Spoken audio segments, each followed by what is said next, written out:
Okay, so I'm going to work out a couple examples from assignment number 3 to help you get started. You might want to have notes number 2 open up in a different tab so that you can refer to it. But let's take a look at assignment number 3. I'm going to take a look at number 1. The directions state, name the angle pair relationship, then find the measure of each angle indicated. Well, I see here that this is my transversal, and they're in between the two parallel lines. So I know that it's going to be same side interior. Now, if I take a look at my notes, I know that same side interior angles add up to 180. So if this guy right here is 99, then this guy right here has to be 180 minus 99. Subtract 81 degrees. So this guy has to be 81. Let's jump down to these down here. I'll take a look at number 5. So same thing, we're going to first identify the angle pair relationship, then solve for x. So looking at these two angles here, they are across from each other, so I know that they are vertical. If I take a look at notes number 2, vertical angles are the same measure, so they're equal to each other. So notice here, this is one step further. We have an expression here, so we actually have to solve for x. Because they are equal to each other, we're going to go ahead and set the first expression, x plus 104, equal to this guy right here, because they have to be the same measure. I'm going to go ahead and solve for x. Subtract 104 to both sides. Those guys cancel out. X equals, we do have a negative 5. That's your final answer. The question does ask us to solve for x, so we don't have to plug it back in or anything. On the back side, let's do something like number 12. So for starters, you always want to identify the angle pair relationship. So I see that my transversal is here. They are on opposite sides of it. And if I look at my parallel lines, they're not sandwiched in between, they're on the outside. So that means that they're exterior.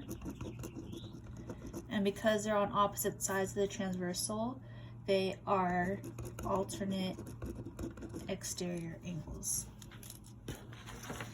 From our notes, I know alternate exterior angles have the same measure. So if they have the same measure, that means you set them equal to each other.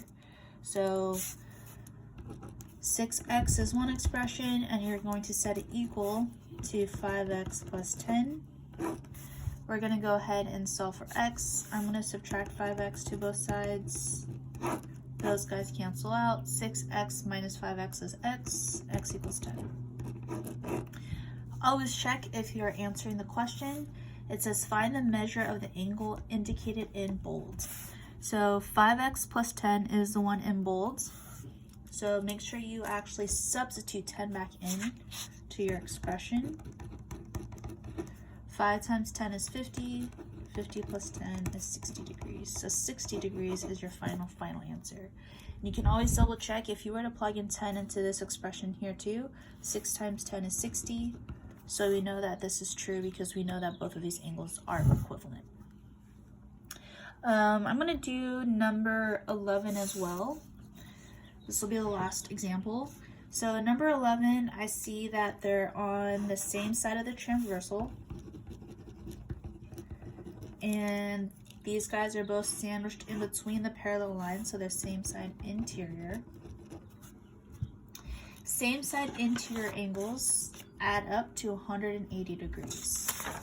So what this expression will look like is I'm going to take one of them, 13x, plus the second expression, 22x plus 5. And because I know that they add up to 180, I'm going to set them equal to 180. So you don't set them equal to each other in this case.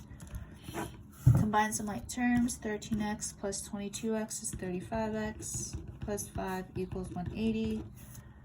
Subtract 5 to both sides. 35x equals 175. Divide by 35. x equals 5. Remember, we actually have to plug it back in. This is the angle that's bolded, so we're going to go ahead and plug in 5. 22 times 5 plus 5. 22 times 5 is 110 plus 5 equals 115 degrees. That is your final answer.